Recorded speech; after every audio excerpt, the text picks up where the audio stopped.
Hey, hey, hey, this is Kurt the janitor, Mr. Hollywood. Yeah, you can call me whatever you want. Anyway, out here, this is one of my favorite little boats. These are, they call them the baby stabi, or that's what I call them. But don't let that name get you.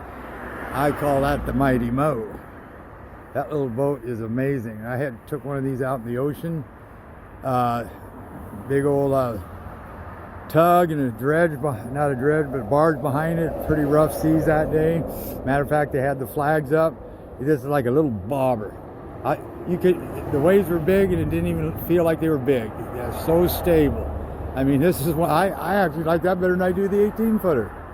Anyway, it's a 2021 special order. It's going back to Indiana. It's got a 70 horse perfect motor match for this boat. 60 works great, but that 70 makes it fun. The more weight you can put in the back of these boats, the better to lift the front up. And you got I think this is like a 15 pitch, if I remember right. Yep, 13 by 15. And now on these are an inline 70 fuel injected. They got internal zincs on every cylinder, plus on the main block you got zinc up underneath on the torque fin. You got zinc back there. You got stainless prop shaft, drive shaft. Right hand aluminum, takes the same prop as a 115. You got your drain plugs, 1. Don't forget the one way up under there that goes under your floor. Okay, and about 11 gallons, that's about right. I think they're like 13-gallon tanks, if I remember right. I could be wrong. And I put non-ethanol in these. You don't have to, but I do. So non-ethanol, right here, doing. Remember.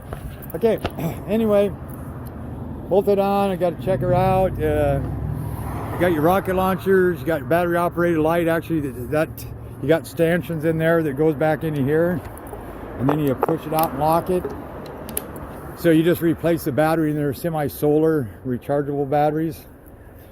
And then there's stanchions if you want it up higher, but that's good enough up there. We're going to close this, and before I take off and forget, I'm going to trim the motor up so I don't drag it when I pull it out of here. Freshwater flush, so if the motor's warm, you got warm water coming out the pee hole right there. Do not start the motors when you use this. You undo it, you hook the garden hose into this. This is just a stop. 8 minutes tops. Warm water. If you're not getting warm water, that's not doing you any good, but do not start the motor on that one.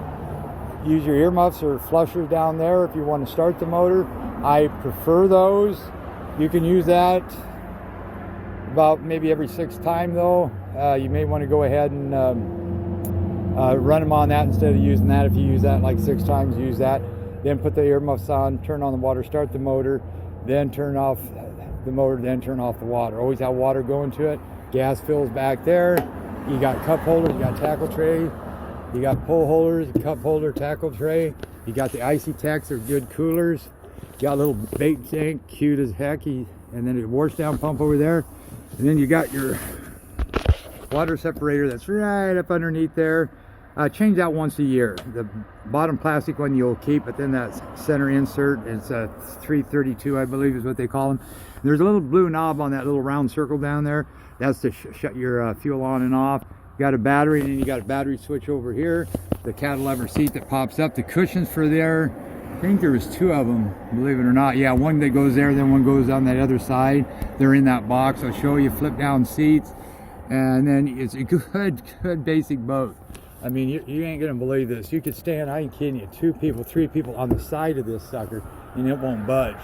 It's got the pre-flex style hole with the G3 tubes. So you got a chamber plus the main hole, but that tube there, how it's bent down, it traps air, so when it's coming down, it slows you down. This has also got the keel guard on the keel.